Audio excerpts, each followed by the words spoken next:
दोस्तों, आज के वीडियो में हम बात करेंगे तुलसी विवाह की पौराणिक कथा के बारे में।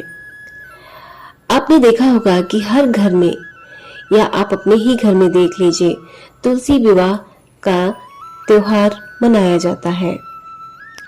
तुलसी विवाह क्यों मनाया जाता है या तुलसी विवाह क्यों कराया जाता है, इसके पीछे का कारण आज हम आपको इस वीडियो में बताएंगे। तो आइए चलिए शुरू करते हैं तुलसी विवाह की पौराणिक कथा। एक बार शिव ने अपने तेज को समुद्र में फेंक दिया था। उससे एक महातेजस्वी बालक ने जन्म लिया। यह बालक आगे चलकर जालंधर के नाम से पराक्रमी दैत्य राजा बना। इसकी राजधानी का नाम जालंधर नगरी था। दैत्य राज कालनेमी की कन्या वृंदा का विवाह जालंधर से हुआ। जालंधर महाराक्षस था। अपनी सत्ता के मद में चूर उसने माता लक्ष्मी को पाने की कामना से युद्ध किया, परंतु समुद्र से ही उत्पन्न होने के कारण माता लक्ष्मी ने उसे अपने भाई के रूप में स्वीकार किया। वहां से पराजित होकर वह देवी पार्वती को पाने की लालसा से कैलाश पर्वत पर गया। भगवान देवाधिदेव शिव का ही रूप धरकर माता पार्वती के समीप गया, परंतु मां ने अपने योग बल से उसे तुरंत पहचान लिया तथा वहां से अंतर्धान हो गई। देवी पार्वती ने क्रुद्ध होकर सारा वृत्तांत भगवान विष्णु को सुनाया। जालंधर की पत्नी वृंदा अत्यंत पतिव्रता स्त्री थी। उसी के पतिव्रत धर्म की शक्ति से जालंधर न तो मारा जाता था और न ही पराजित होता था। इसीलिए जालंधर का नाश करने के लिए वृंदा के पतिव्रत धर्म को भंग करना बहुत आवश्यक था। इसी कारण भगवान विष्णु ऋषि का वेश धारण करके वन में जा पहुँचे, जहाँ वृंदा अकेले भ्रमण कर रही थी। भगवान के साथ दो मायावी राक्षस भी थे, जिन्हें देखकर वृंदा भयभीत हो गई। ऋषि ने वृंदा के सामने पल में दोनों को भस्म कर दिया। उनकी शक्ति देखकर वृंदा ने कैलाश पर्वत पर महादेव के साथ युद्ध कर रहे अपने पति जालंधर के बारे में पूछा। ऋषि ने अपने माया जाल से दो वानर प्रकट किए। एक वानर के हाथ में जालंधर का सिर था तथा दूसरे के हाथ में धड़।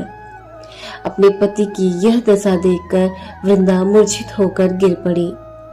होश में आने पर उन्होंने ऋषि रूपी भगवान से विनती की कि वह उसके पति को जीवित करे। भगवान ने अपनी माया से पुनः जालंधर का सिर धड़ से जोड़ दिया, परंतु स्वयं भी वह उसी के शरीर में प्रवेश कर गए। वृंदा को इस छल का तनिक भी आभास न हुआ। जालंधर बने भगवान के साथ वृंदा पतिव्रता का व्यवहार करने लगी, जिससे उसका सतीत्व भंग हो गया। ऐसा होते ही वृंदा का पति जालंधर युद्ध में हार गया। इस सारी लीला का जब वृंदा को पता चला तो उससे क्रुद्ध होकर भगवान विष्णु को हृदयहीन शिला होने का श्राप दे दिया। अपने भक्त के श्राप को भगवान विष्णु ने स्वीकार किया और शालिग्राम पत्थर बन गए। सृष्टि के पालनकर्ता के पत्थर बन जाने से ब्रह्मांड में असंतुलन की स्थिति हो गई। यह देखकर सभी देवी देवताओं ने वृंदा से प्रार्थना की कि वह भगवान विष्णु को श्राप से मुक्त कर दे। वृंदा ने भगवान विष्णु को श्राप मुक्त कर स्वयं आत्मदाह कर लिया। जहाँ वृंदा भस्म हुई वहाँ तुलसी का पौधा उगा। भगवान विष्णु ने वृंदा से कहा, हे वृंदा, तुम अपने सतीत्व के कारण मुझे लक्ष्मी से भी अधिक प्रिय हो गई हो। अब तुम तुलसी के रूप में सदा मेरे साथ रहोगी। तब से हर साल कार्तिक महीने के देव उठावनी एकादशी का दिन तुलसी विवाह के रूप में मनाया जाता है। जो मनुष्य भी मेरे शालिग्राम रूप के साथ तुलसी का विवाह करेगा, उसे इस लोक और परलोक में विपुल यश प्राप्त होगा। उसी दैत्य जालंधर की यह भूमि जालंधर नाम से विख्यात है। सती वृंदा का मंदिर मोहल्ला कोट किशनचंद में स्थित है। कहते हैं कि इस स्थान पर एक प्राचीन गुफा भी थी जो सीधे हरिद्वार तक जाती थी।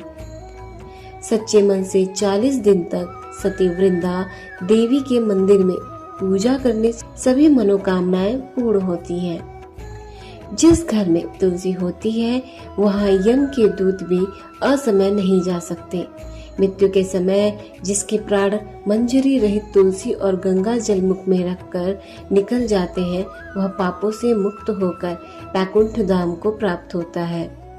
जो मनुष्य तुलसी व आंवलों की छाया में अपने पितरों का श्राद्ध करता है उसके पितर मुझ को प्राप्त हो जाते हैं। तो दोस्तों, यह रही तुलसी विवाह की पौराणिक कथा।